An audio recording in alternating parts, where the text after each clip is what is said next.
and this paper is called as Act Like Rama, Not Like Ravana. Three Swabhava Shastra and Kavya. This is all of us perhaps have heard the term of Shravya Kavya and Drishta Kavya. Kavya to be performed, to be heard, to be seen, and Kavya to be only read or have recited. This is not actually a paper to be read out. This is not exactly something I can read out, but I'll refer to it for concepts that I want us to understand and discuss. This is a very famous Prakrit poem cited by Anandavardhana as the opening exemplum of what he calls the Dhani.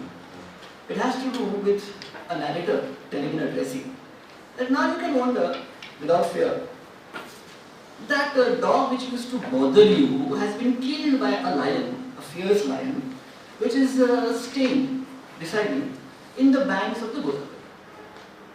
Bhamadhamyavi sattho, so suno vajja maryo dina, Godavari kachapuranga vasana, datta singha, dariya singha. This is the opening exemplum which is regarded as the crest jewel of what it means to illustrate Dhani. And those who attack the Dhani theory also refer to this as metonymically encapsulating the concept of Dhani. Now, Sheldon Pollock has written a paper, and this is a very belated response to the paper. It was in 2001, and he wrote about Sanskrit and the social aesthetic. And it was his contention, and it's still his contention, that much of what informs linguistic Dhani theory is undergirded, it is to a large extent indebted to a social aesthetic which he identifies with the moral aesthetic. He then goes on to discuss shortly the question of rasa-bhasa, counterfeit or so-called inauthentic rasa experience, and then he also speaks about bhojan. So, I'll just read out a few lines from what he says. He says that language is only the mechanism of such poetry, yet it has monopolized theoretical reflection. Poetry is about the people and their world. It is intelligible only through that world. Yet it is a world occluded to theory because it is too far inside consciousness to be rendered an object of consciousness. In a word, Pollock says, literary suggestion is social and sequesters the social from critical inspection. So basically, he states also that the literary is not merely literary. It comes to us as being in a certain subject position, as being a particular class, as being a certain audience exposed to this particular sense of what we call the literary. Now, Abhinav Gupta comments on this in his commentary called the Lochana. And in Lochana, he states, while commenting on this distich, Bhamadhamya, that there are four capacities or Shabda-Vyaparas. The first is denotation. The second is what he calls as the collocative function, syntax, which joins disparate words into a sentence. After that, if there is any sort of difficulty in words joining, he brings a concept of lakshana, which here is metonymy, also considered metaphor. Beyond these three semantic functions, he says there is a fourth, which is called as dhani, dyotana, vyanjana.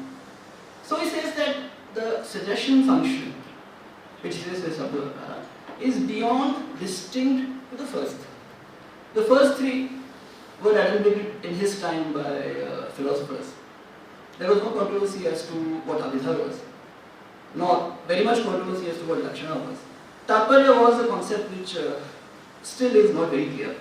But he said beyond these three, beyond what it means for a word to signify, beyond what it means for signified words to colligate into a sentence, and beyond what it means for metonymy to operate, is the fourth function, dhana vyapara, dhani. And insofar as dhani is concerned, at that point in time, he said, I am doing something new, novel. Before me, no one has admitted or explicated what precisely this function of dhani is. So, Jayaratha in the revolutionary commentary to the Alankara Sarvasva of Rulyaka cites two anonymous karikas which mention 12 anti-dhani theories. So the first said that dhani is speaker's intention, is tatparya. Second says that dhani is denotation, Third says, along with the fourth, that two types of secondary signification, two types of metaphor can subsume Dhvani. Mudra Bhatta probably is the person who is intended. 5 and 6 says that Dhvani is included under the two types of inference, Swarthanuman, Parathanuman. Here again I believe a long line of Nayayikas, Sri Shankukar, Mahim. Then the seventh view, the seventh anti-Dhvani view, is that Dhvani is what is called as Arthapatti. This is the point which I am thinking about, in fact I have thought about it for a very long time. Dhvani is contextual interpretation. Arthapatti is normally translated as postulation or as imagining a certain thing which will resolve the ambiguity of something which is not clear. But I choose to translate it as not postulation but as contextual interpretation. The eighth is that Dhvani is under the technique of homonymy or punning, Samasokti, which is actually an Alangara. Ninth is Dhvani is included under other rhetorical devices. 10th is Rasa is not suggested to Dhvani but produced by the determinants, the view of Bhatta low ladder. Then the 11th is Rasa is suggested not to Dhvani but relished through Bhogikar, the concept of relishing, savoring of Bhatta Nayaka. And that Dhvani is ineffable. You can't say anything about it. Now, Arthapatti is normally defined in terms of there being something unintelligible, something which causes one to ask that what could this mean, and then something else being postulated to resolve that ambiguity. So that which has to be resolved is the upapadya, that which is to be postulated to resolve this difficulty, this incongruity, is called an upapada. The standard example is the fat Brahmin.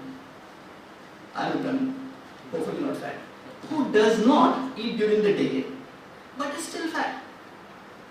Pino Devadatto Divanamukte. This was originally an illustration under the Shlokavati of Kumarila. It doesn't use the word Devadatta, just says Pino, just a fat person. But the standard example of Arthapatti is fat Devadatta does not eat during the day. Pino Devadatto Divanamukte. Therefore he must be eating at night. It sounds quite pedestrian and banal, but it is, if you think about it, something which resolves the ambiguity of how could someone who does not eat during the day still be fat? Obviously he must be eating in the night. This is a standard example of Arthapatti, and it is defined by Shabara Bhashya, the commentary of Shabara Swami on the Mimamsa Sutras of Jaimini, that Arthapatti is imagining an unperceived object on the ground that a fact already seen or heard would be otherwise unintelligible without such imagining. I'll also come to the definition of Arthapatti given by Dharmaraja Advarindra in commenting on the text called as the Vedanta Paribhasha. Normally in literature, Arthapatti has been written about a great deal, concentrates only on the Bhatta definition, that of followers of Kumarila. And the definition of Arthapatti, understanding of Arthapatti, as given by Dharmaraja, is something which is, I haven't read any scholarly explanation of it. So he says, in his Vedanta Paribhasha, on the section of Arthapatti, he makes an improvement on the Purva Mimamsa concept of Arthapatti. He defines it as imagining from cognizing something unintelligible, upapadya, that which will make it intelligible, upapada. In the earlier conception, you had to have some sort of incongruity between two valid sources of knowledge, two pramanas. Here, that sense of incongruity between two knowledge sources is taken away. It just says anything which makes something else which was unintelligible, intelligible, that is the process of what is called as artha. So he says basically the karana, that is the causal definition is, this is unintelligible without that. Idam anena vina anupapadma. Anupapatti is an important concept. Incongruity, something which does not match, things which don't gel together, things which don't belong in the same space, in the same adhikarana. Anupapatti is important not just for arthapatti but also for lakshana. one of the definitions of Lakshana is if there is Anvaya Anupatti, if words cannot syntactically join coherently into a sentence. And all the Alangarikas, with the exception of Pandit Raja Jagannatha, they all define this particular fact, Lakshana, as being due to Anvaya Anupatti, the impossibility or the difficulty of sentence formation due to there being some difficulty in words forming together. So those of us who have read Mimamsa will certainly remember that three conditions are required for a string of words to become a sentence. One of those is yogyata, which means words which come to the same semantic realm. So you can't say that you are, for example, watering with fire. You have to water with water. Watering and fire don't go together. There is ayogyata. Here, Abhinavadu defines Anupapatti as being Anvaya Anupatti. Gives an example of Gandayam Ghosha as well as Simho Devdatta. Gandayam Ghosha in Sanskrit, it literally means there is a Ghosha suspended above the Ganga, which is impossible. And Simho Devdatta means that Devdatta is a lion, which again is impossible. And he says that only in such cases where the syntax is arrested on account of there being no yogyata or no compatibility, only in such cases Lakshana occurs. In other cases, there will be no Lakshana. What comes as an arthanta, another meaning, is undoubtedly Dhvani. So the controversy here is that in Brahmadhammiya, on the face of it the speaker says, please wander fearlessly. Brahmadharmika Vistabdha, without any fear, without any intention. But what she actually wants to say is, you don't go to that place where I am going to meet my paramour. The subtext is that this lady wants this particular mendicant not to go to the banks of the river Godavari. So she says that now you can go there fearlessly because the pup, the dog, which used to bother you, has been killed by a lion living in a grove by that very river.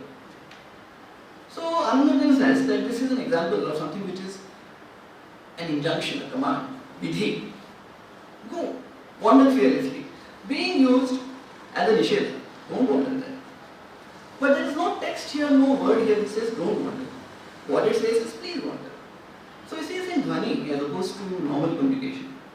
What can be intended to be stated by the text can be something which is not there in the text at all. Here he gives an example that something which says do a thing, the very reverse is meant, don't do it.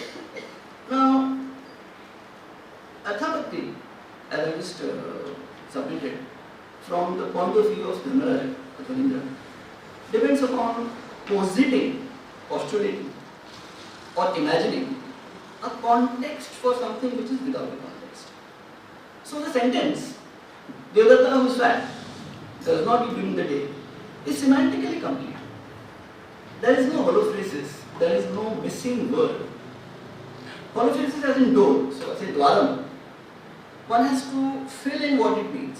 Close it, open it, break it down, kick it down, burn it, or that there is no door. This has to be pragmatically inferred. It doesn't come only from that one word. Dwaram, dwaram, door, door. The standard example of holophrasis in Sanskrit literature is door. So there is no such holophrasis insofar as Brahmadhammiya is concerned. It's a well-formed sentence. There is no problem with syntax. There are no words which do not have compatibility. And there is no reason why we cannot understand what is being communicated. Insofar then, as Arthapatti is concerned, what is it that lets us, the addressee, understand that the narrator is intending to tell to that dharmika, the monk, that you don't go there. Nothing in the text tells us this is her intention. Nothing in the text tells us that she is an asati or a kudata, one who is a wanton woman. Nothing tells us that she is actually intending to have a secret meeting, a rendezvous, with her lover at the banks of the Godavari. But this is what Ananda says is suggested by the words that she uses. So now here again, we have, just like Diwala Bhumike, we have a well-formed sentence. We have a sentence which does not depend upon any sort of incompatibility of words. There is no difficulty in understanding the Mukhyartha, the primary meaning which comes to us from hearing the words. But still there is a further meaning. A meaning which is not mentioned lexically, but which has to be inferred, understood by both the dharmika, the narratee inside the text, as well as the addressee, an intradiegetic text, that is something from within the world of the text, as well as an extradiegetic entity, that is the reader, you and I, who are understanding and appreciating this particular two-line practical. Now, he gives an example, Dhamaraja, of what is called as two types of Arthapatti. Arthapatti which is seen, Dishtartha, and Arthapatti which is heard, Shrutartha. So if I happen to come to a function and I don't know who is the actual chief guest, and I see somebody who is being ushered in with pomp and told, sir, please take your seat, I will contextually infer this must be the chief guest. This is given by a similar example of a Turkish governor, is given by this mathematician Charles Sanders Peirce.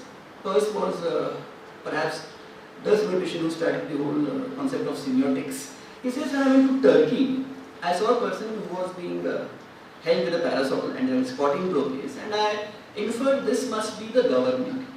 And he says this is different from what is called as the mode of inference. He says this is a third mode called as abduction, not kidnapping. He also calls it retroduction. You go from what is the result to what might be the actual cause. Whether or not abduction is similar to Arthapatti is a question that has not been answered yet. There is also something called as inference to the best example, IBE, which is similar. You see a text or you hear a phenomenon or see a phenomenon and you wonder what could best explain it. So these are questions which touch upon cognition, upon questions of cognitive processing of non-textual meaning or meaning which is not given in the words by itself. And this has to do with the larger question of what is called as rasa seen and rasa, which is heard. Texts in ancient India were more often not read individually, words of a page. They were recited, heard, or they were seen in a dramatic performance. When one watches a dramatic performance, one does not have just the whole narrative. You have the actor in front of you. You have music. You have a situation where there are others all looking upon the same spectacle. You have what is called as 4 types of abhinaya. There is vachika abhinaya, the dialogues which are spoken. There is angika abhinaya, the actions which have been done by the actors. Then there is satvika abhinaya, the subtle points which are expressed by the actors as reactions to a certain stimulus. And you have aharya abhinaya, you have the costumes, you have the nepatya, you have other concomitant attendances. So you have a full experience. There is no element that is lacking or wanting. So when you see somebody who is called as Dushyanta, looking at Shakuntala on stage, you have what is called as the foundational factor of this particular experience. Shakuntala is the alambana vibhava. A vibhava is a poetical cause. Dr. Rajendra just told us, Maimbatta says, as to Turning theorists, that in poetry what is a cause in real life becomes a poetic cause, a vibhava. So you have Shakuntala as being the alambana vibhava. You have Dushyanta as being the receptacle of the reaction to seeing that stimulus, the ashraya. After which you have the surrounding area, the forest, the woods, birds chirping, probably a song going on, a chorus being recited, chanted. When you see this as a spectator, you don't have to indulge in any sort of filling in the gaps. Everything is completely on the face of it, it is prima facie. You know what is happening, you know the narrative, you know what is being communicated. All you have to do is enjoy the experience. Therefore, the question of watching rasa being performed, dramatized, is different from that of hearing it being printed on a page or being read out. So when a description comes which is without any context. You hear this or you see this on a page. It is not the same as watching that same spectacle either in a play or in representation visually or watching a film in current language. So when the Persian poet Ulfi Shirazi says, Imshab ke chashme mano Ulfi baham aftar, says that just the night before, Ulfi and my eyes met, we saw each other. Imshab ke chashme mano Ulfi baham aftar, baham nigaristeen wa kudashteen nigaristeen. Both of us just looked into each other's eyes. We silently wept, then we just went in front of each other as though we don't know each other. These two lines can also be shown. They can be dramatized. You know there are two personages, for whatever reasons, they can't meet, but they love each other. That narrative comes, music comes, action comes. That opposed to just reading these two lines. Imshab ke chashme mano ulfi baham aftar, baham nigaristeen wa kudashteen nigaristeen. When you read these words, something happens to you. You understand what is being conveyed by the text. But this understanding is not the same quality as it would be if you would watch this being dramatized. So Ghalib says that Zindagi यूं भी गुजर ही जाती, क्यों तेरा रह गुजर याद आया. Says I have certainly passed my life very easily, comfortably. Why do I keep returning to your alley? Why do I keep returning to your house? He's saying nothing about being in love, saying nothing about being agonized. He says nothing about who the alley belongs to. Says nothing about why he is there. But when you hear these two words, Zindagi यूं भी गुजर ही जाती, क्यों तेरा रह गुजर याद आया, something happens to you. You understand what is being said. But how do you understand it? Vishwanatha says that the rasa experience is twin to the tasting or savoring of Brahman.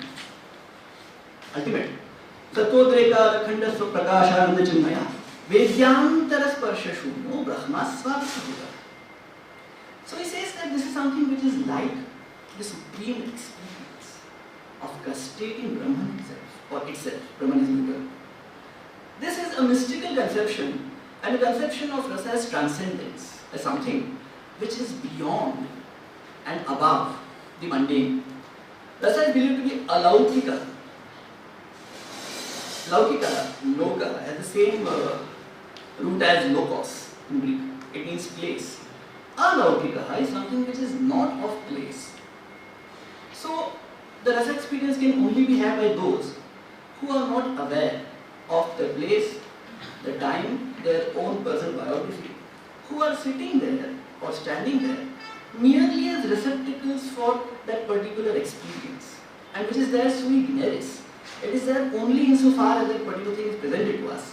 Once that ends, the sense of not being yourself, this amnesia, this notion of forgetting who and what you are, that ends with the spectacle ends. But does the same thing happen when you read a poem? Does the same thing happen when Maimata says that you infer the meaning of a poem from what is presented? Does the same thing happen when you postulate or when you contextually interpret words on a page? Evidently, the same experience happens, there's no doubt in that. If you are a Sahidaya, if you are someone who has burnished the mirror of your heart with the constant and ceaseless study of poetry, these things jump forth to you. Yesham kavyamishilabhyas avashat vishadi bhute manomukure varnaniya dhammi bhamagita te swasta samadadhata sahidaya. He says that you have to burnish the mirror of your heart so as to be able to reflect the subject matter that you are exposed to. And by therefore doing that, you enter into a samvad, a dialogue with that text. And you are therefore called as one who possesses a heart, one who has sensitivity. Ghalib says that Husne Farogh Shamne Sukhan, Dur hai asar, pehle dile gudakhta paida kare. He says that once you require the aesthetic capacity of being an aesthete, you must first melt down the hardness of the heart. Before doing that, the flame of poetry, Sukhan, will have no effect on your heart. Sukhan in Persian means word, it means poem, it also means flame. The same roots can be found in far the question of speech part is concerned. One of the metaphors for speech is Agni, it is fire.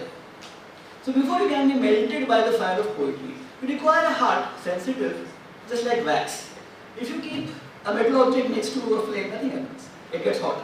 If you keep a candle next to a flame, or if you keep it near a flame, the candle will melt. The flame is the same. What is different is the person or the entity to which it is next placed.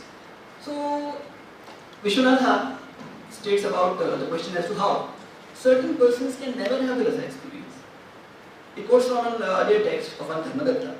Says that just like the pillars or the furniture in the music hall can never experience rasa, certain persons can never experience rasa. Abhinav says the same thing, says just like the wine in a cup can never taste intoxication, so also certain persons can never have that experience. So it's not a question of grammar, it's not a question of lexicon, not a question of how well read you are. It is something beyond all of these which makes one a sadhaka.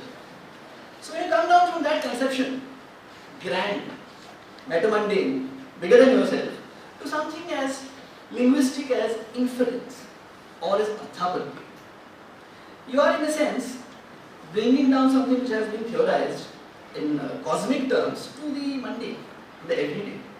You bring it down to Fat Devadatta. You bring it down to what is called as, without that this will not be. You bring it down to what is called as relation between two elements which are always seen, vyapti. You see fire, there is smoke. So next time you see smoke, you think there must be fire. Because you have seen this Guru Darshan many times. Whenever there is a fire, there is smoke. So whenever you see smoke, you infer fire. Now, these processes are certainly not the same as what is expected in the Sarvadaya. But that is unfortunately not the case. Even for rasa which is seen or enacted, one must understand from the actions of the actor representing Dushyanta that he is showing some attraction which is erotic attraction for Shakuntala. He is not amused by her. He isn't going away from her body odor. He isn't trying to run away. The actions which he shows, they called as Sattvika Bhavas, tremors, percolation, sweating, these are reactions to his having an erotic attraction for that particular Atman, for Shakuntala. So without this being there, further things cannot happen. Abhinavagupta also concedes to this. He says, yes, you must be skilled in inferring these things. Without these inferences, further processes cannot follow. So insofar as we are concerned, Abhinavagupta states in the Lochana that Dhvani is not a Arthapatti. So he states this in 3 places, 1.4, 1.13 and 2.27. So he says that Dhvani is not Arthapatti. He says it's not a case of inferential reasoning, not a case of contextual interpretation, because of the different nature of inferring that a stout man must be eating at night. The example of Fat Devadatta. He then states that Dhvani is the soul of poetry and characterized by words and meanings adorned by poetic excellences. And says that there is no scope to apply Dhvani to Arthapatti. It's merely an inference. There is no poetic delight. It is unadorned, it is plain. Then he says, he used the example again of Fat Devadatta. Fat Chaitra doesn't need body, it changes Devadatta to Chaitra, same example. He says denotative capacity is incomplete and demands a further word or meaning. Giving rise to the logician's inferential reasoning or scriptural hermeneutics, contextual interpretation, that is the Arthapatti of Nyaya or Arthapatti as by the Mimamsakas. He says that here the denotative function is incomplete, the Abhidhashakti is incomplete. Unlike in Dhvani, where he says that there is no incompletion of the denotative meaning, he states in Arthapatti, this sense is incomplete because you need something else to complete it, something else to fulfill it. Now if you go back to the same example that I cited to you, or similar, राह में उनसे मुलाकात हो गई दाल दिल डरते थे जिससे वही बात हो गई. Is this complete? Yes, grammatically of course, semantically of course. Is any word missing? No. But saying that I met that person while walking on the street and the very thing I was afraid of happened, what is being communicated? Obviously not that the person is somebody that you owe money. Obviously not. You won't infer that this is somebody you owe money to. He's lent money to me, let me run away. That's not the reason why you're afraid. Of course the person is not the local bully or the thug. He's not going to come and punch you. Not afraid because of that. You say that now I must meet that very same person who I once loved. But now neither does she love me nor do I have the same feelings. And coming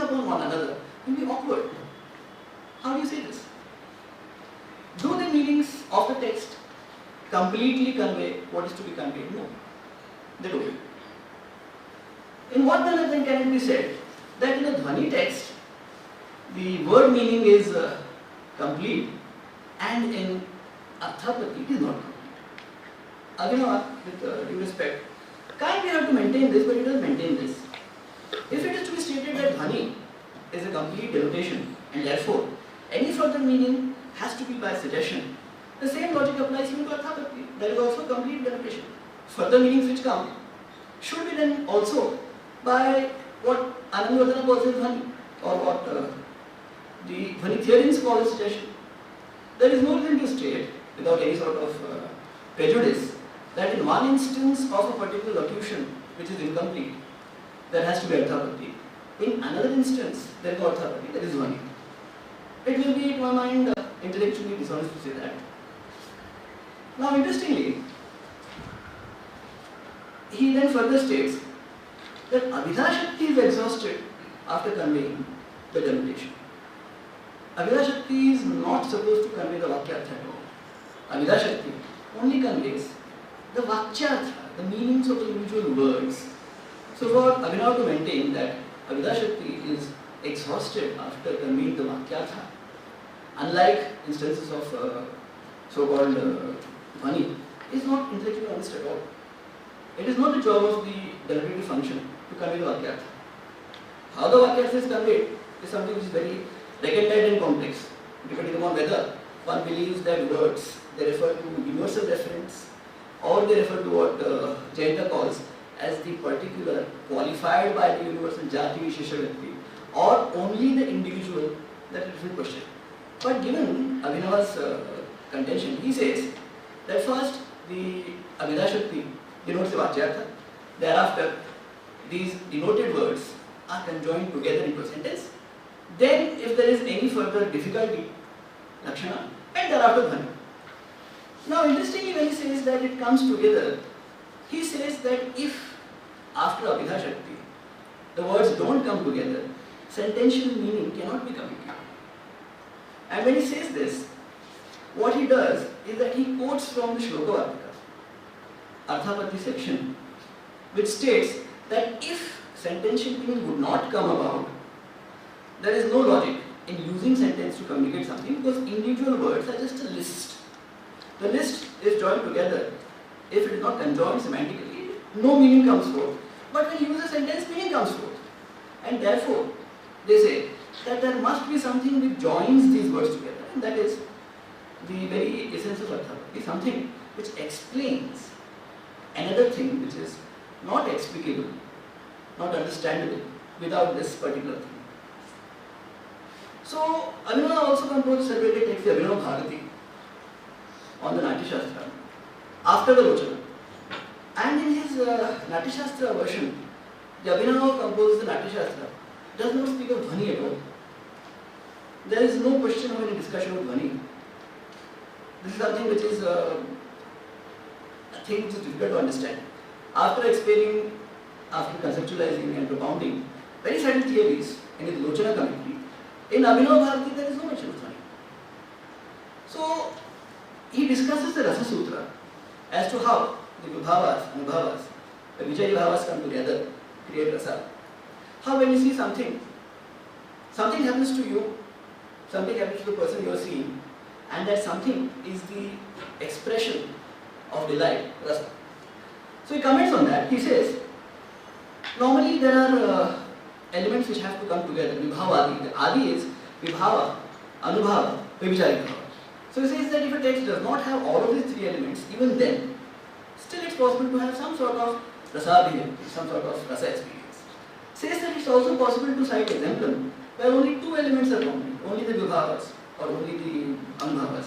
However, the most intense savoring of aesthetic emotion, Rasa, occurs only when these three textual elements are all equally prominent.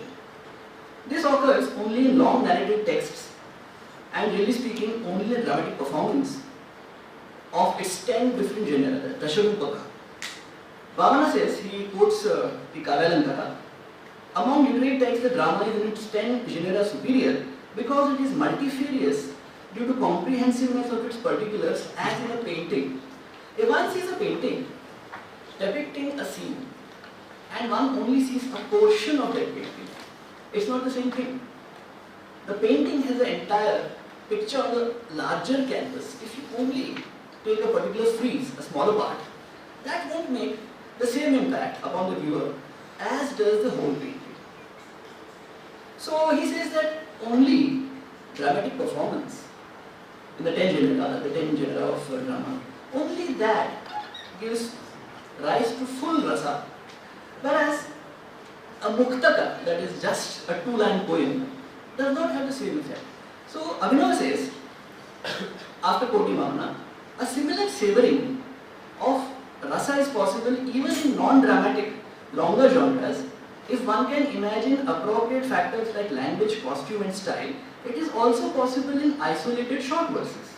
It's also possible in muktakas, which depend on longer narrative texts. Hence, Sahridayas, by imagining what precedes or what follows, can generate a considerable context even for a short verse by determining this is the utterance of a particular person on a particular occasion and so forth.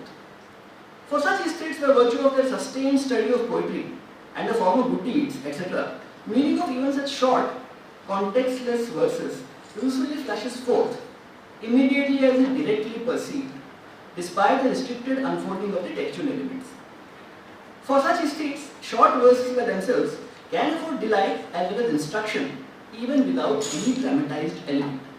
Now what Abhinav is doing is he is crossing the bridge between rasa, which is seen, and rasa, which is heard.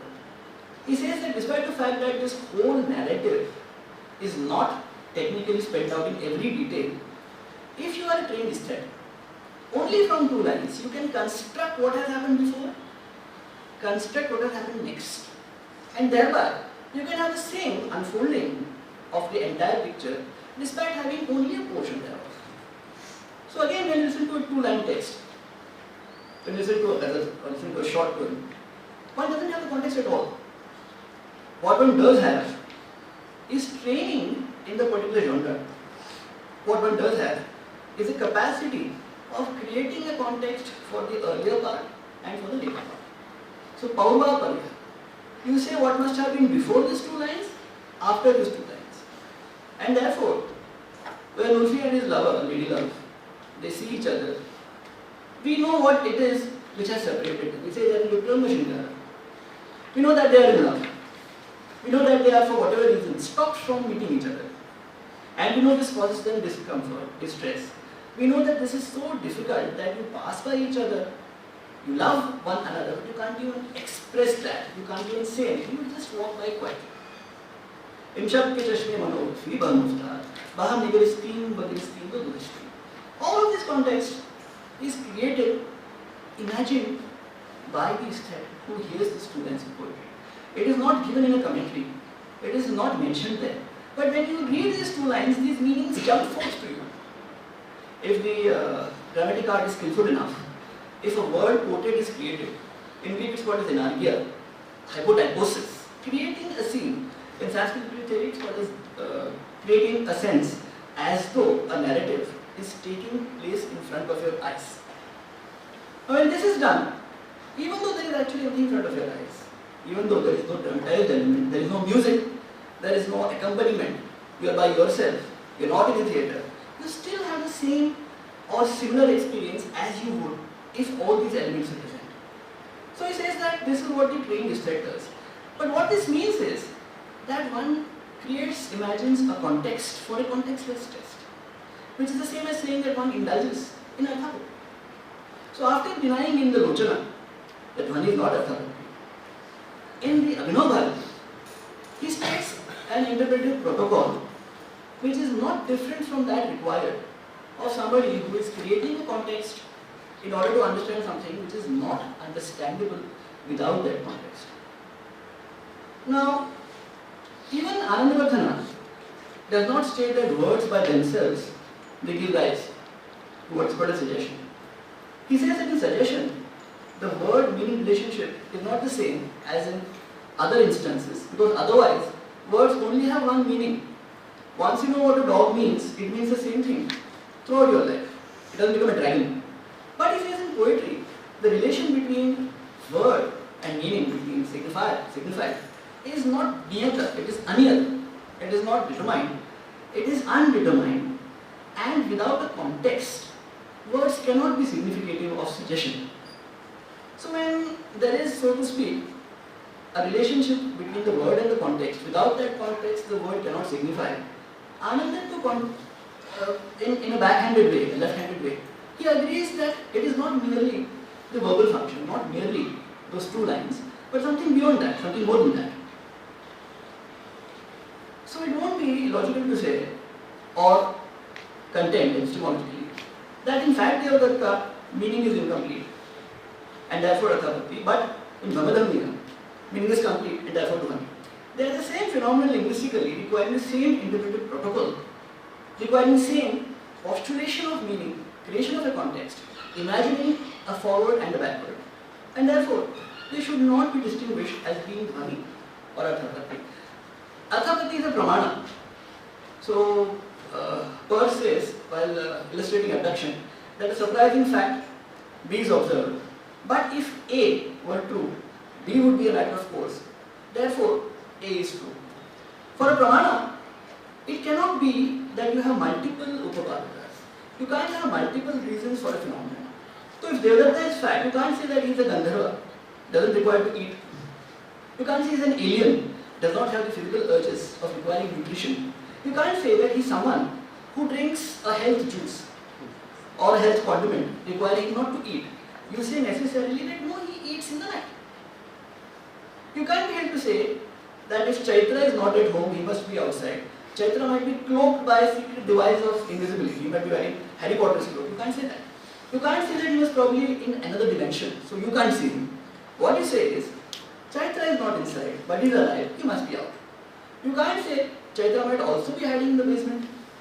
You can't say the person opening the door is Chaitra in disguise. You have to necessarily say only one conclusion flows. That Chaitra, who is alive, not in the house, he is outside. But not so in poetry. Not so in what is called as Shastrarthapatti and Kavyarthapatti. In Kavyarthapatti, you can have multiple upapadas for the same upapadya. But that is not theoretically possible in technical or Shastric Arthapatti. Not because it is not to be done. Because if that is done, Arthapatti won't be a pramana. It won't be a means of valid cognition. A is also possible, B is also possible, C is also possible. Then the phenomenon we explained will not be authoritative. If you say that no, the person that I see is a moneylender or a thug or somebody whom I hate, which is why I don't want to encounter, it will rob away from the experience. It has to be one particular reason. So these are things which are theoretically possible to create as being the context.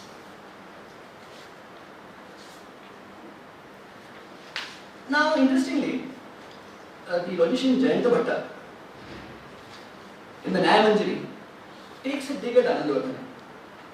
He says that someone fancying himself to be learned has propounded something called a suggestion, which however stands refuted by the signifying capacity of words themselves.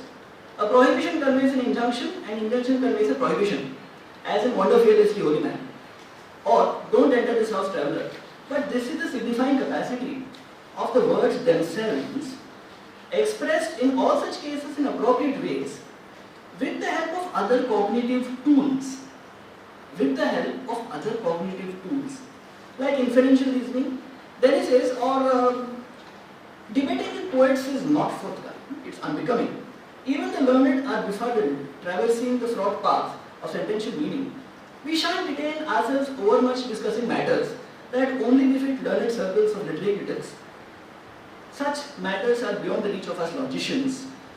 I therefore return to the topic at hand. It's undeniable that the wise see no difference between inferential reasoning, anumana, and contextual interpretation.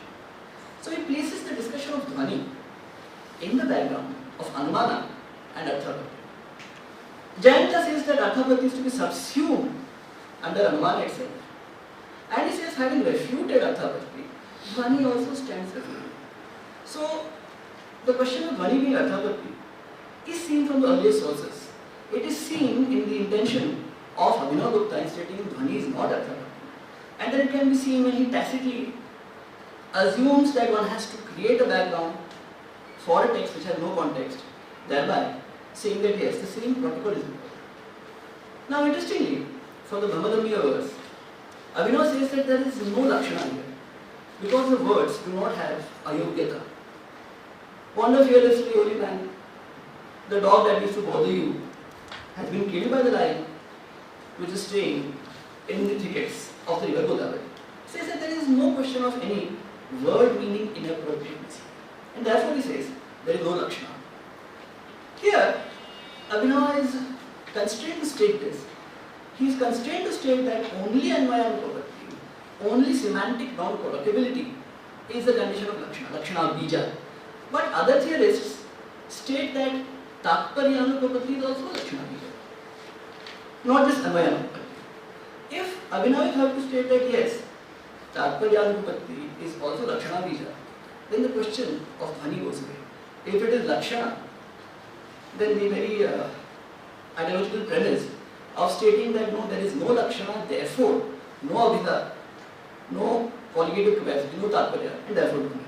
But if this is believed to be not so, if one considers that not just Anvayanupapatti, but Tatparyanupapatti is also a Lakshana Bija, then what Abhinav says does not stay. He quotes Bhattanayaka criticizing the notion of Dhwani, and Bhattanayaka says that no, there is rasa here, bhayanak rasa, because of the lion. I don't agree that there is any Dhwani at all. So he says, let us assume that there is Lakshana, there is Viparita Lakshana here. Why Viparita Lakshana? When the narrative says that don't worry, what is conveyed is please worry. When she says, wander fearlessly, what she says is be very afraid. So he says that these contrary meanings come from what is called as Viparita Lakshana. And the meaning further, that there is a boyfriend for whom she is actually intent to have a thirst, and that's the intention that comes from solution. So here Abhinav says that even if we agree that there is Lakshana in Bhavadhammiya, so if that is to be understood, only way there can be Lakshana in Bhavadhammiya is if there is Tatparyanupapatti. So Mukula Bhatta, text called as the Abhidhavritti exposition of the fundamentals of communicative function, has a verse which is very similar to Bhavadhammiya. He says, neighbor, neighbor, do watch out for our house for a while. This child's father hates to drink tasteless well water. I'll go now all alone to that river bank, dark with tamala trees, through thick weeds broken long ago, which may scratch my body. Now here, on the face of it, a narratrix is telling her neighbor, I'm just going out of my house for a little while. Please look over my house, watch over my house. The father of my child does not like to drink tepid well water. I am going to fetch tasty river water by going all by myself to the river bank. Even though the knotty clumps and vines, thickets of the particular river might scratch my body. Now what the narrative wants to state is that she is going for a thirst. And Mukula states that this meaning is something which she wants to suppress. Suppressing this meaning, he says, is not contextually understandable with the words themselves. So he says that there is something which is called as Mukhyartha Badha. He does not use the word Tatparyanupapatti, but he states that the intention of the speaker does not gel contextually with what she actually wants to do, and therefore he says there is Lakshana. Mukula states that Lakshana, he expands the understanding of what constitutes Mukhyartha Badha. Abhinav says only Anvayanupapatti. Others say Tatparyanupapatti. Mukula states that Lakshana can be triggered by sentence external pragmatic incompatibilities. Abhinav states that incompatibility is only sentence internal, within the sentence. But if you go beyond the sentence to the context, Mukula states that even sentential, that is not before the sentence but after the sentence, incompatibility is to be taken as something which is called as Anupapatti. So here, there is incompatibility post-sententially between what the narratrix says, that I want to go to fetch river water for my husband, and her actual intention, which is to go to meet her lover. Now again here the same question comes, how does one know she is actually going to meet the lover? So in the same example, in the Sahitya Darpana, Vishwanatha states that if she really is a Pativrata, there is no suggestion here. He says this in connection to criticizing Anumana, stating that this can't be the hetu to infer that there is a vyapti between the intended meaning and this particular cause. There can be other reasons which deviate. Deviation of the cause from the result is one of the classical hetva bhasas, fallacies of reasoning. So he states that if she truly is a Pativrata, she really is going to get water which is tasty for her husband, and she is willing to be scratched by the trees while getting your water. There is no suggestion whatsoever. There is no inference. And here, Mukla also states, cognition occurs because of secondary signification whose nature is inclusive of true meaning. That is, in Lakshana, the meaning of the sentence can be included or it can be excluded. So here it is Upadana Lakshana. If somebody states that I am a donkey, I might be well, but if somebody states that I am not actually a donkey, the word donkey has to be left. Only certain qualities of donkeyhood are to apply to me. But if somebody states that I am no good in climbing up, it can mean that I am a bad pole climber, or that I am not very good in climbing up the imaginary stairwell of society. I am not a social climber. So it depends upon how one states the incompatibility. Mukla states that cognition in this verse occurs only because of secondary signification, whose nature is inclusive of the true meaning, obtained by reflecting on the narratrix's character, paryalochana. He says, definitely here, neither the sentence, vakya, nor the utterance, vachya, are capable of conveying this sense if the narratrix is a chaste wife, if she is a sati, she is a sadhvi. Neither of these two would be able to signify the secondary meaning. So Paulo discusses Bhavanamya and states that there are many inconsistencies here. Where is this exchange taking place? Where is the monk being told not to wander? Where is the dog killed? All these are unclear. But all the commentators, Abhinavagupta, Mammata, Vishwanatha, thereafter Bhoja, they differ widely on all these particularities. But what they all agree is that the narratrix is a Kulata, that she is an Asadhvi, she is a Svairini. All of these are different words to describe a wanton woman who has a thirst with her lover, with a paramour. Amaragosha defines what it is to be asati, and there are 8 types of asati given here. So, all of these commentators, without any variation, flat to like in one voice, one breath, they all state that the narratrix is an asati. There is no reason given as to what makes them assume this. If we understand that we have to postulate this is an asati, she has a boyfriend, she wants to meet the boyfriend, doesn't want the monk to go there, therefore she stays to go there. There is only a lion which is killed, that copy you are afraid of. All of this is to be postulated by us, the addressees. How do we postulate this? Is a question to be asked, because there is no doubt, without this postulation, without this context being put upon those 2 lines, no dhwani will come. One is impossible if one assumes that this is an asati, or this is somebody who is not cheating on the husband. So all the questions of mystical meaning of enrapture, all the questions of understanding rasa as being something cosmic, which comes down to you as an individual, which you experience outside of yourself. Vishwanatha states, Parasyati na parasyati, mamiti na mamiti cha, tathasvade vibhavade, parichedona vidare. So that while understanding or while looking at the scene, you can't say this is not mine, you can't say it is mine. These distinctions of not mine and mine, all meant when you have the rasa experience.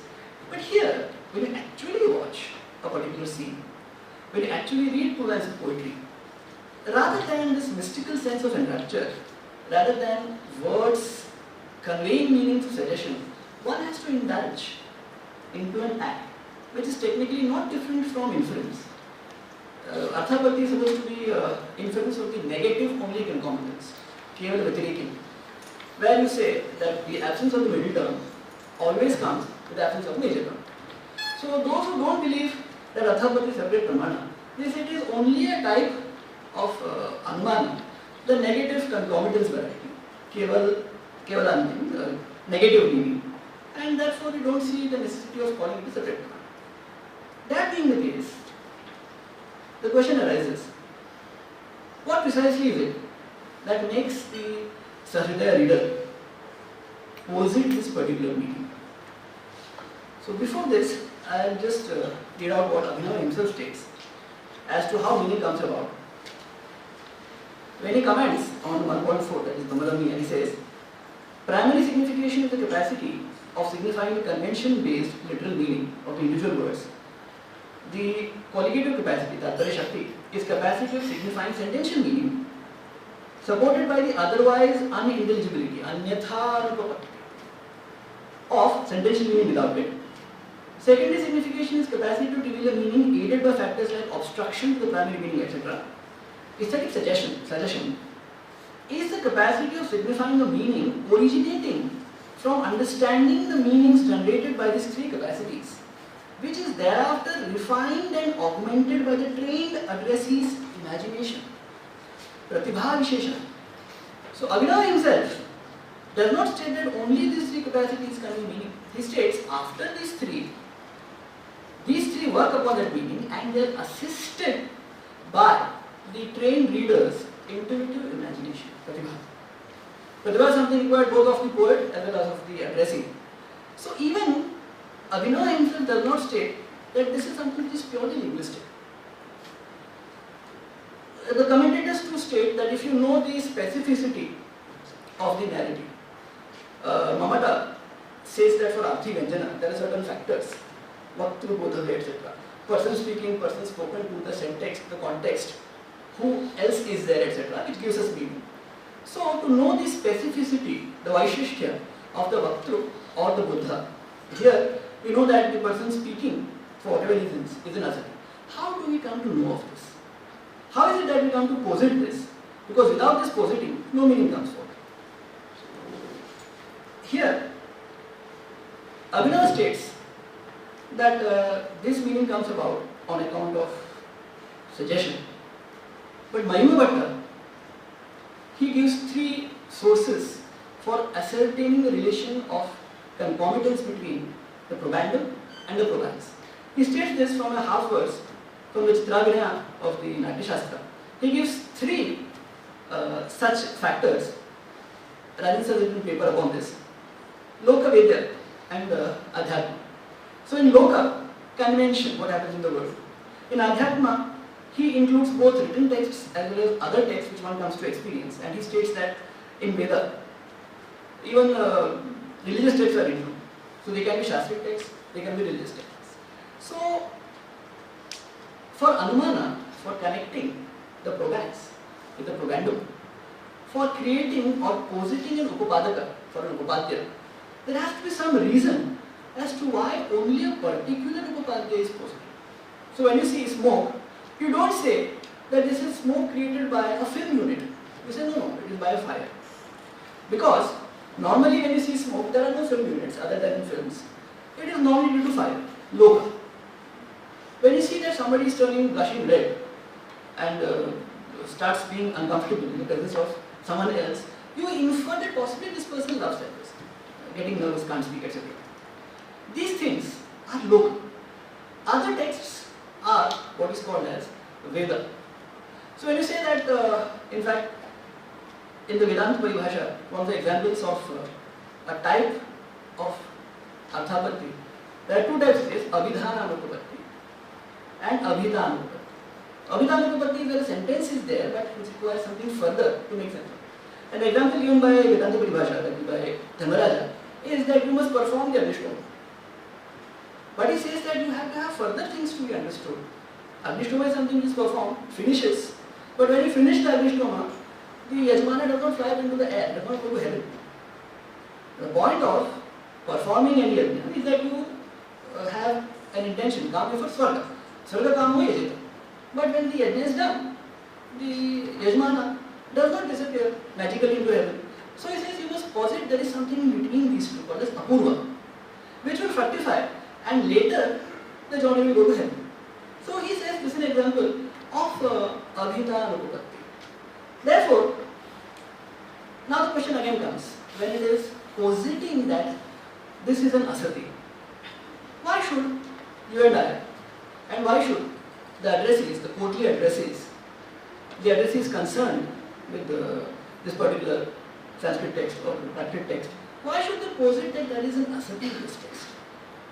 So, just like there are three factors, Loka Vidya Dhatma, for positing the relationship of what is called as avinabhava, invariable concomitance, so also for positing anyatha anupatti, otherwise unintelligible, the same three factors can be used. Many Jaina logicians state that the only lakshana for inference, not the 5 members syllogism, they say only anyatha anupatti is sufficient. Without fire there can be no smoke. Anyatha anupatti. Without understanding that I am a fool, you can't say I am a donkey. Anyatha anupatti.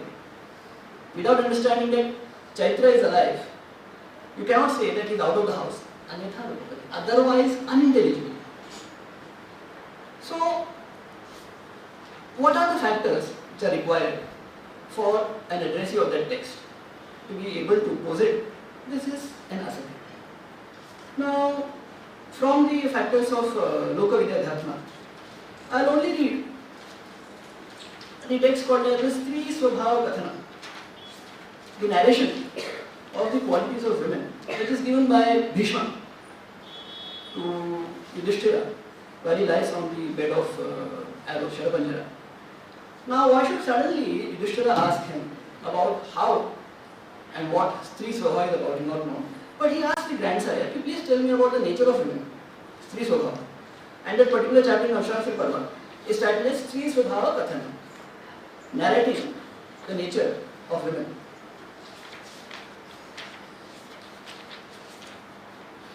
It's a longish narration. Interestingly, he says, "O king, I will now tell you about the nature of women by narrating to you what was told by the Apsara Panchachuda to Narada." Why should Narada inquire from her? Narada asks Panchachuda, best of women, please tell me about the actual nature of women. Now, Narada himself is supposed to be a brahmachari, celibate. Why should he ask a divine courtesan, a celestial courtesan, as to what is the nature of women? It's not known, but Vyasadeva puts this. So, he states that Yudhishthira said, O best of Bharatas, I wish to hear about the inherent nature of women, Stri Swabhava. Women, grandsire, are the root of all evil. I am going to say some very nasty and rude things. If you want to beat me, you can beat until I finish. If you have a problem, you can take it to Vyasadeva. It's not my fault. This very same dialogue comes also in the Uma Samhita of the Shiva Samhita. The very same dialogue with the extra salacious verse. But I'll just read what is said by the grandsire. Please bear with me. Women, grandsire, are the root of all evil and are said to be petty-minded.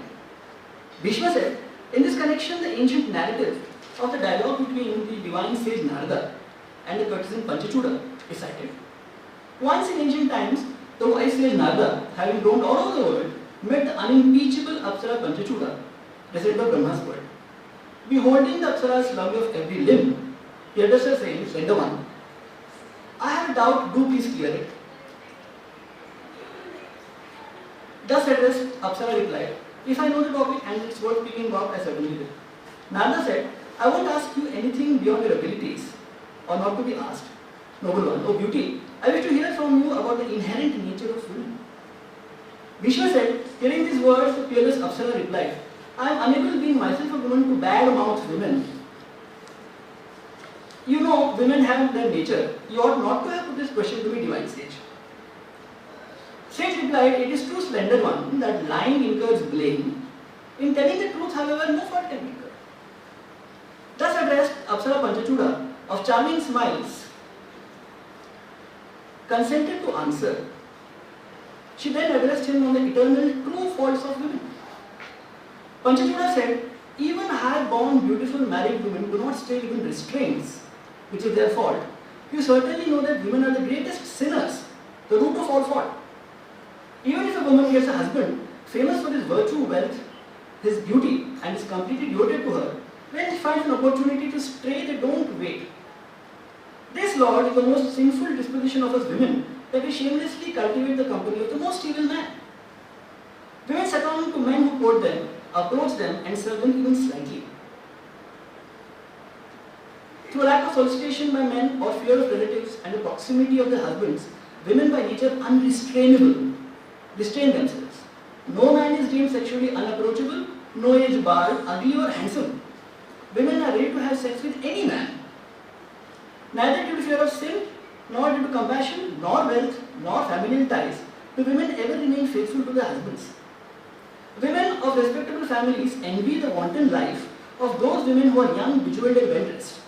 Even women respected, loved and well guarded by their husbands stray with men that are hunchbacked, blind, dull or dwarfs. Don't look at me. Women fall even for the handicapped and ugly men, great sage. There is no man in the world that women deem sexually unapproachable. Brahmin, if procuring a man is impossible, this is lovely, and if the husbands are away, women indulge in sex with one another. Women are restrained only due to inability to procure men, relatives, deaths and imprisonment. Women are promiscuous, exceedingly difficult to enjoy, extremely difficult to understand, like the inscrutable words of the wise. Fire is never satiated with fuel, neither the ocean with river waters, nor death with killing every living creature. Similarly, lovely-eyed women are never satiated with men. This divine sage is another secret common to all women. Seeing a handsome man, they instantly become wet. Women cannot tolerate even those husbands who fulfill all their desires, obey every wish, and who guard them zealously. Women love neither abundant objects of enjoyment, nor ornaments, nor houses, as much as they do sex with men. Women by themselves are equal to the destroyer, wind, death, hell, equine fire, that's a fire at the bottom of the ocean, Badwana, at the bottom of the ocean, sharp edge of a knife, virulent poison, snake and fire. Whence the five great elements sprang into existence, whence the creator Brahma created all the worlds, whence men and women were created, thence itself Narada, these words are planted in women. So, one text. I'll just also mention the Vedic ritual called as devouring Varuna, Varuna Pradhasha.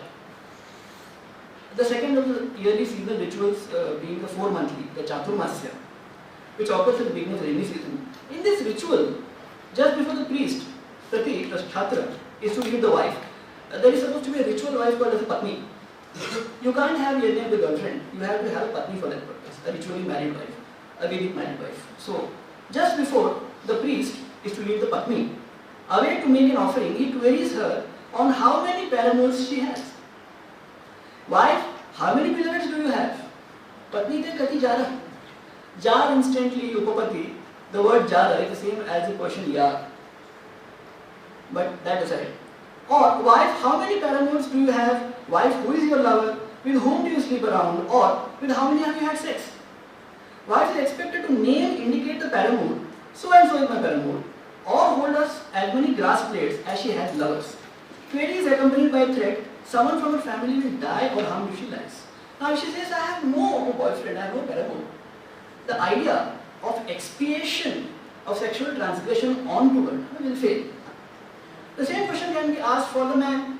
Man, how many women do you have as girlfriends, or how many people have you slept with? No. It is a ritual Patni who is asked in front of a congregation of Brahmins and important persons in a ritual, which is a Vedic ritual, that these questions are asked. The Patni might be somebody who is a middle-aged lady. To ask her how many boyfriends do you have is incongruous, but then nevertheless the ritual does demand that. So in other words, for us to postulate, for us to be able to posit that the woman in the narratives, the Bahudamya Gatha or in Drishtimi Prativeshini is an asati, it requires that these texts be there in their culture, be there for Sahridaya reader who has these in his background furniture in his mind, to be able to make the connection of that Upapadaka with this Upapadaka, and thereby indulge in arthropathy. So that's the first part of the paper. Just talking. Second part is still left. Okay, it will take long. Now, in the second part of the paper that I am addressing, Pollock speaks about what is called as Rasabhasa. And he states that the actual intention of literature, as far as Sanskrit is concerned, is moral propriety, auchitya. And he says, by quoting King Bhojadeva, the Parmara Polymath king scholar, from the Shringar Pratasha. In the Shringar Pratasha, Bhoja repeatedly states the exemplum, Rama Vartitavyam Niravavat. Behave like Rama, not like Rama. So, in one of those he states,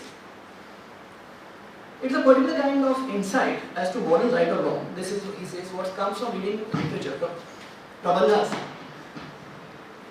It is a particular kind of insight to moral right or wrong generated in a person whose innate receptivity of the act of contemplating the meanings of a literary work, some insight like act like Rama, not like Rama in the case of Ramayana. This moral consciousness is the sole cause of attaining the four life goals, and undergirds the cosmos. It may rightly be called the beginningless and endless perfect Shabdabhangam transformed into the world of verbal meaning. So he states basically, in two other instances as well, that the idea of longer texts, prabandhas, is to inculcate in the addressee the notion to do moral right and not do moral wrong, to act like Rama and not like Rama. He again says, texts are meant to provide moral instruction. Vidhi-nisheda vipatti phalad prabandhana. In the Ramayana single works, by the poet showing the preeminence of a virtuous man and the destruction of a flawed man, we are being taught to act like Rama and not like Rama. As Rama obeyed his father's order and despite being exiled to the forest, achieved ultimate victory, whereas Ravana, though he was capable of conquering the three worlds, was destroyed because he lusted after the wife of another man, so will it turn out for others. So the moral instruction of the text and of other literary works, courtly epics and the like, is to act like Rama and not like Rama. So Bhoja states that Prabandhas, Mahakavyas, they have what is called as Chaturvarga Bharatattva, that is the benefit for all the four vargas, and also Vidhi-nisheda vipatti, stating this is to be done, that is not to be done. Now this is not the effect of Shastra, but of Kavya. Bhoja is not the first person to state this. Kuntaka states this in the Vakroti Jivta. Kuntaka is the first person whom I have read who uses the maxim act like Rama, not like Rama. After Kuntaka, it is Mahimabhatta who has the same notion. So I just told us in the morning. I am not sure if Mahimabhatta is before Bhoja, is contemplated after Bhoja. But then he had the same notion of Shastra being the same as Kavya and vice versa. So basically, Bhoja states that the effect and the idea of literature is to inculcate moral sense of what is to be done, what is not to be done. Not just for the reader, but for all society. The four particular varnas, it is for Chaturvarga Bharatattva as well as Vidhi-nisheda vipatti. Now, how does this apply to Kavya? In the Saraswati Kantavarana, Bhoja has a Shabdalankara called as Adhyayam. And he states that life's journey is guided by the educative function, which is the cause of the knowledge of prescription and proscription. He says it is due to Adhyayam that one gets the idea of how to live one's life by being informed, educated as what to do or not to do with the Nisheda Vipatti. And he gives an example. If I remember that slender girl, what hope do I have of living? If I live by forgetting her, what's the use of living? Now, he states that since the Ukti has prominence here, the way it is mentioned, this is an instance of the poetic educative function. Adhyayam. Now, based upon this, Pollock says that there is on the face of it no instruction here. There is on the face of it nothing which has to do with any educative function. If I remember her, how do I live? Without remembering her, why do I live? There is absolutely nothing at all. Therefore, he says, Raghavan states that this particular Adhyayam inaugurates a series of strange Shabdalankaras. Raghavan states that we don't know why only this is supposed to be inculcative of moral right and wrong, and why or how Bhoja means that this is an instance of adheya. Porak says the same thing, and he says something very significant. He discusses the genre functions of Shastra, Itihasa and Kavya. Again from Bhattanayaka is the metaphor that Shastra is like a Rajajna. It is the order given by a king. You don't do it, you get thrown into jail. Whereas the Itihasas and the other Puranas, they give counsel like a friend. They advise you, they don't impose advice. And poetry is like the whisperings of the beloved into the ear. Kanta Samtattva. Therefore, the way and the mode of these three literatures is different. Like that of the king, like that of a friend giving counsel, and that of a beloved whispering sweet nothings which gives into your ear. He states, therefore, the Veda has meaning which lies primarily in its commandments and moral action, dharma vidhi. This in fact is its primary signification, one that must not be interpreted by the recourse to secondary functions, such as implication. Kavya too can have real world entailments. He invokes the same example. From reading Valmiki's Ramayana, one learns to act like the hero Rama and not like the villain Ravana. Kavya does not, like the Veda, prompt, let alone command us to do anything. Let us see how the textual typology works in critical practice. All kinds of texts, signs, narratives of things as they were, itihasas, and just noted Kavya, have the capacity to teach us something by prescribing or prescribing action, something Bhoja calls the educative function. But they execute this function in very different ways, as the following examples show. Educative Kavya is shown in the following words. If I call to mind a beautiful girl, what hope do I have of living? If I forget her and live, what point would there be of living? The words which I just said. He says, Porak says, this is Kavya we are told because the expression itself has primacy. However, we might want to characterize the educative aspect of the text. Perhaps it shows how neither prescription nor prohibition applies to the dilemma of unfulfilled love. It does not expressly enjoin or define appropriate action, nor adduces an actual account of such action from the past as authority. Its specificity resides precisely in the self-sufficiency of the utterance itself. In Shastra, by contrast, prescriptive, injunctive, related forms of discourse are found, particular wording or terminology is principles. And then he states that what Bhoja does is give a sense of interpretive protocols.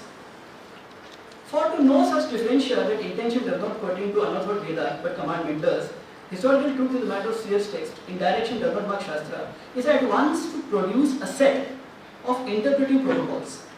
Do not read Kavya the way you read science, ancient lore or the Veda. Do not be concerned about a breach between what is said and what is really meant, about correspondence with an actual world, about information injunction. Do not expect Kavya to be like ordinary language, its purposes are different.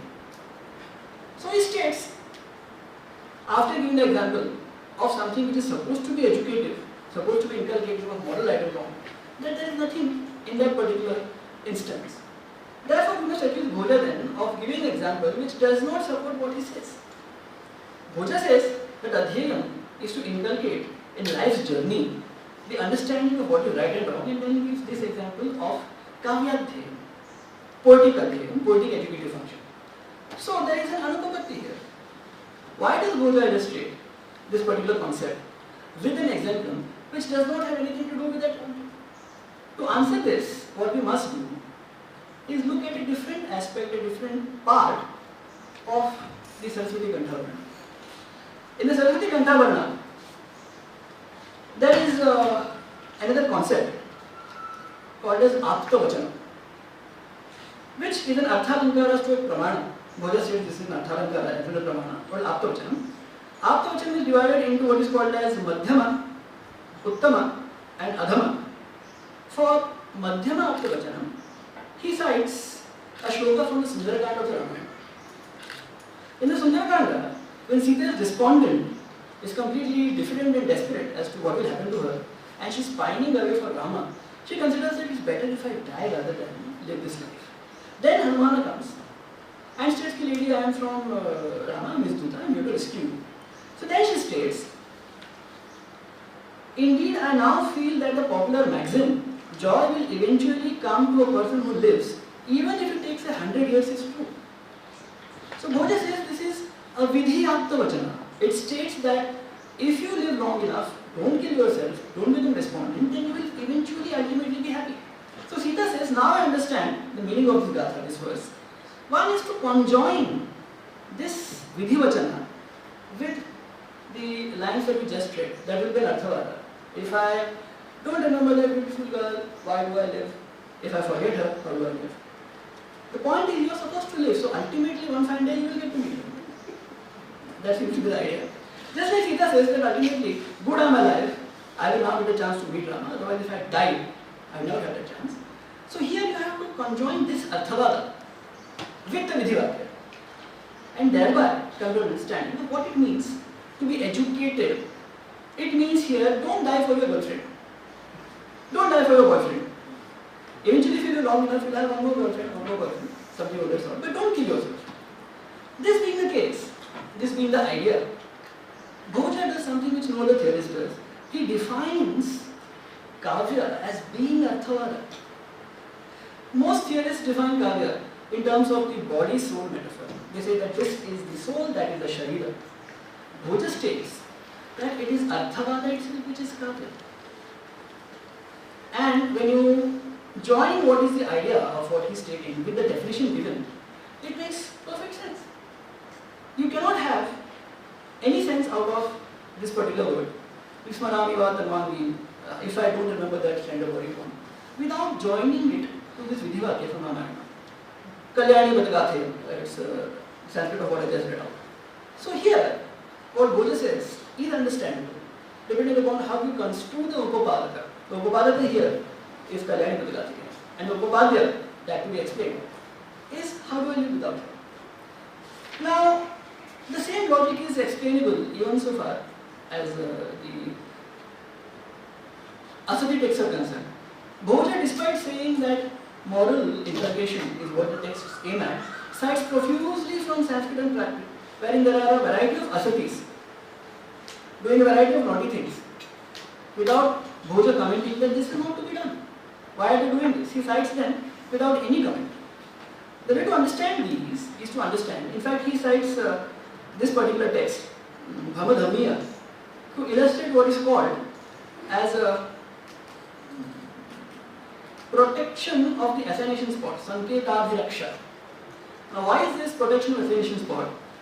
Bainbhatta states that this Dharmika is fond of plucking flowers from their particular grove, stripping it of flowers, which is the foliage which produces the cover for this woman and other women, other asatis, to have their thirst with the lover. So, in telling him don't go there, what she is doing is protecting the thirsting spot, protecting the assignation spot. Sanketa Adhiraksha. There is a variety of things to be done Sanketa in Sanskrit poetry. Sanketa is the place where you are supposed to meet a beloved. Have any of us heard the beautiful verse?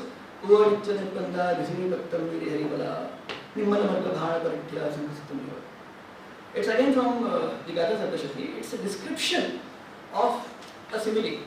Pashya Nishchana Nishpanda, Visini Patre Rajate Balaka, Nirmala Markata Bhajar Praksita, Shankar Shuktreva. Look, Pashya, standing upon a lotus leaf without any movement is a balaka, a crane, just like a white conch kept on a plate of flawless emerald. Nirmala Markata Bhajar Praksita, Shankar Shuktreva. Pashya Nishchana Nishpanda, Visini Patre Rajate Balaka. Now, Mamata says in the Kavya Prakasha that this is told by a narratrix to tell her lover that she had been to that spot and that he didn't come. It says that this is something which is told that I went to Sanketasthala, but you didn't come having promised me. That was Nirjana, which is why the plane is standing without any sort of difficulty. It is not afraid. We are supposed to meet there. I went there, you didn't come. Now, Gangadhar Bhatta, a 16th century commentator on the Gatha Saptashati, and Gangadhar Bhatta states that every single Gatha is erotic in the Gatha Saptashati. That's his intention. He reads his intention, this Tatparya, to every Gatha here. But this Gatha has nothing to do with any sort of erotic intention. It says nothing about any human being at all, men or women. It speaks only about a natural sea. What does Gangadhar do? Gangadhar states, he educes a 2-line distinct from the Rati Rahasya. And he states that there are certain cases where you can have a thirst, and he states something about what is called as Anya Maniskara. The idea of the Rati Rahasya, I am saying something rude again, so it's in the text, is to lengthen the period of making love. And for making love, not concentrating so as to engage that period, enlarge it, he states you must put your mind elsewhere. So the simile given is, think of a monkey which is precariously hanging from the edge of a tree. So if you think of that while making love, then Veena Padana will be delayed. I am not sure. I can't comment on that. But that's the idea. So Gangadhara states that here the Nayika is telling this to the Nayaka. In the midst of making love, look at that grade. Concentrate there. Don't concentrate here. With the intention of lengthening the period of making love. Now this is something which is completely and totally postulated by Gangadhara. It has to be by a text which is here, a text of erotics, of Rati Shastra, Rati Rahasya. Unless you postulate this meaning won't come forth. So here, why does again Bhoja make these statements? Because one is to indulge in postulating that the Asati texts are not to be read individually, they are Arthavadas, to be conjoined with what? With the Shastric injunctions on guarding one's wife. The concept of Dara Raksha in all the Shastras, insofar as the question of Dhamma Shastras are concerned, pre-Manu Shastras, Gautama Smriti, Manu himself states that women are not to be given any freedom, they are to be guarded. Rakshana means not just protection, Rakshana also means to guard. In anthropological studies, those of us study, you know there's something what is maid guarding. So the same logic, the women are to be guarded by the persons who are Kulina. Kulastris are to be guarded. Kulastris, if they do not adhere to their Kuladharma, if they become astray, if they have boyfriends and have issues with those boyfriends, there is Varna Sangha, there is loss, miscegenation of caste. The caste order depends upon there being entry into that caste through birth. One is born a Brahmana. If there is something which is casting a question upon paternity, then the Varna Vyavastha, the Varna order is disturbed. So, Dharmashastra states that you are supposed to guard your wife zealously. There are many, I have given them in the text, I won't read them out. So, the idea is to conjoin the Asati texts with the Vidhi text of Dharmashastra, which state that on no account are you to give freedom to women, you must guard them constantly. That's a very old letter. In this way, the Anupatti between Bhoja stating that all texts instruct you in moral right and wrong, and at the same time he is quoting various texts on women having sex with their boyfriends. This Anupatti can be addressed as positive that these texts are not to be read alone, they are to be conjoined with the Vidhi text of the Dharmashastra. And in doing so, Bhoja is not again innovating. In the Shastric sense, there are very few innovations. There are old things which are spoken of anew. Non nove said vetada, not the new but the old spoken anew. So this is a strategy given by Kumarila in the text called as the Tantra Vartika. I'll just read that out and I'll stop here.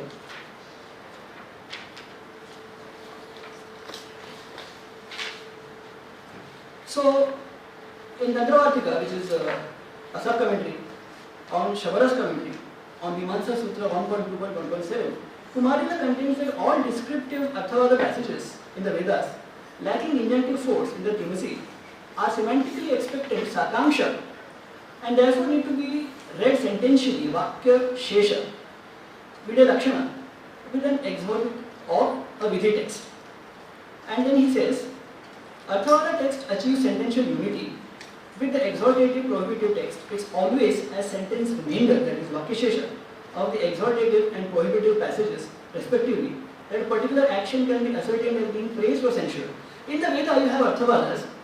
The Mimamsa states that all of the Veda is injunctive, but there are Arthavadas to describe the natural passages. So the strategy is, you conjoin this Arthavada with the Vidhivakya or Nishedhavakya and read it together. So then he ultimately says, in the end, that the persons who composed the ancient texts, they had this very same text in mind, they had this very same logic in mind. So it is from this particular text, this particular portion of the Tantra Vartika, that to my mind Bhoja draws the idea from the Mimamsa that all texts, all poems, all poetry is an Arthabhara, and he defines it as an Arthabhara. I suppose I'll close now. दिल से तो हर मामला करके चले थे साफ हम, कहने में उनके सामने बात बदल गई. There are many things here which I haven't spoken about, and I think they're the most important things, but nevertheless, thanks so much.